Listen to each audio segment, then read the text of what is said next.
Social media પર વહેતી થયેલી એક અફવાએ આખા રાજ્યની શાંતિ હણી લીધી। લોકો કામ ધંધો પડતો મૂકીને બપોરની ઊંઘ બગાડીને કિલોમીટર લાંબી લાઈનમાં ઊભા રહ્યા। વડોદરા, રાજકોટ, નાયરાના પેટ્રોલ પંપ તાળા લાગ્યા ત્યારે જનતામાં ફફડાટ ફેલાયો।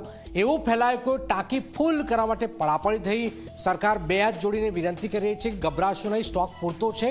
તેમ છતાં અફવાના વંટોળ સામે અત્યારે તો સરકારી આશ્વાસન પણ ટૂંકું પડી રહ્યું હોય તેવું લાગી રહ્યું છે। ઝી 24 કલાકે જનતાને અપીલ કરી છે કે અફવાઓથી દોરાઈને ખોટું પેનિક ના આવો અને રાજ્યમાં ઈંધણનો ભંડાર પૂરતો છે, કોઈ ડરવાની નથી જરૂર, કોઈ ચિંતા કરવાની જરૂર નથી। શું ગુજરાતમાં પેટ્રોલ ડીઝલની અછત સર્જાશે? શું ઈંધણના ભાવમાં તોતિંગ વધારો થશે? આ સવાલોનો જવાબ મેળવીએ આ ખાસ અહેવાલમાં।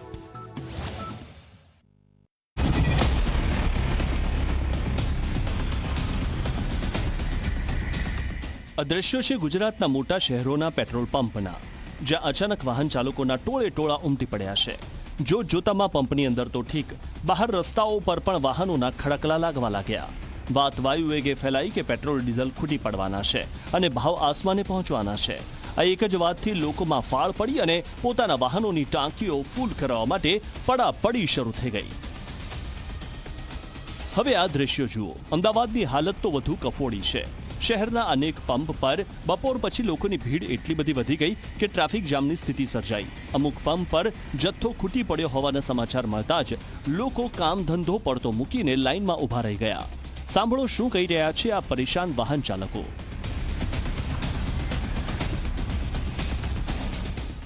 પેટ્રોલ નહીં મળે એવું કહેતા હતા એટલે આવવાનું થયું। કોને કહ્યું આવું? આવું બધી પબ્લિક કહેતી હતી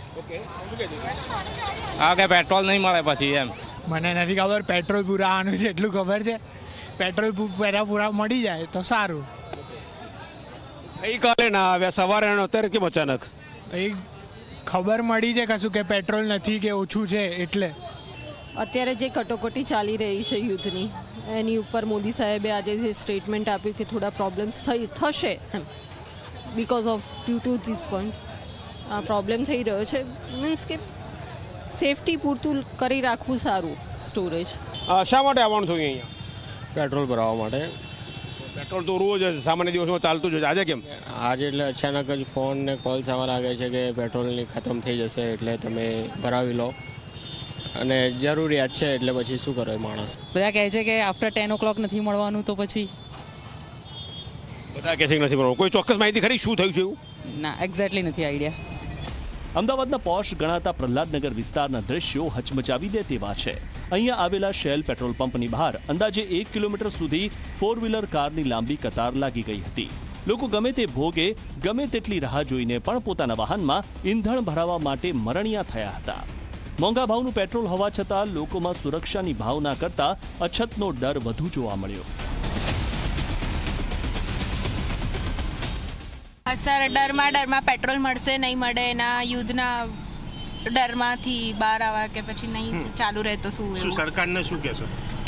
થોડું જલ્દીથી યુદ્ધનું નિરાવરણ લાવે અને પબ્લિક આટલું હેરાન ના થાય એનું ધ્યાનમાં રાખીને કામ કરે। પણ આ યુદ્ધમાં થોડું પ્રોબ્લેમ છે, બધી જગ્યાએ અમુક જણા બંધ કરી દીધા છે। બે તો એવું કંઈક આવ્યા માર્કેટમાં ન્યૂઝ, એટલે આ જામી ગયો લાઈનો। ફૂલ કરાવવાનો? હા, ફૂલ તો કરાવવું પડશે ને, 2 દિવસ પ્રોબ્લેમ ના હતા એટલે।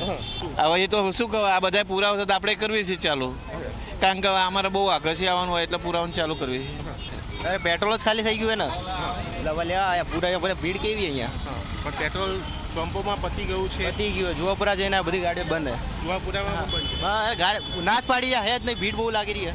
એક તરફ લાંબી લાઈનો હતી તો બીજી તરફ અનેક પેટ્રોલ પંપ પર નો સ્ટોકના બોર્ડ લાગી ગયા। અમદાવાદના શિવરંજની 4 રસ્તા સ્થિત એચપીના પેટ્રોલ પંપ પર ઈંધણનો પુરવઠો ખતમ થઈ જતા વેચાણ બંધ કરવાની ફરજ પડી હતી। પંપ કર્મચારીઓ પણ વધતી ભીડ અને ખૂટતા જથ્થાને પહોંચી વળવા અસમર્થ દેખાયા। ગાડી આવી નથી એના કારણથી બંધ છે। જ્યાં સુધી માલ હતો ત્યાં સુધી અમને 9, 9:30 સુધી માલ હતો ત્યાં સુધી વેચ્યું, પછી એના પછી માલ પૂરો થઈ ગયો એટલે બંધ કરી છે। એટલે નાગરિકોને કોઈ ચિંતા કરવાની જરૂર નથી, શું ટેન્શન નહીં, માલ મળશે સર। પેટ્રોલ પંપ એસોસિએશન વારંવાર અપીલ કરી રહ્યું છે કે લોકો ગભરાય નહીં અને અફવાઓ પર ધ્યાન ન આપે, પરંતુ જનતા માનવા તૈયાર નથી। લોકોને ડર છે કે જો આ વૈશ્વિક યુદ્ધ લાંબુ ખેંચાશે તો આવનારા દિવસોમાં પરિસ્થિતિ વધુ વણસશે। અત્યારે તો સ્થિતિ એવી છે કે પેટ્રોલ પુરાવું એ કોઈ જંગ જીતવા બરાબર બની ગયું છે। Bureau report Zee media.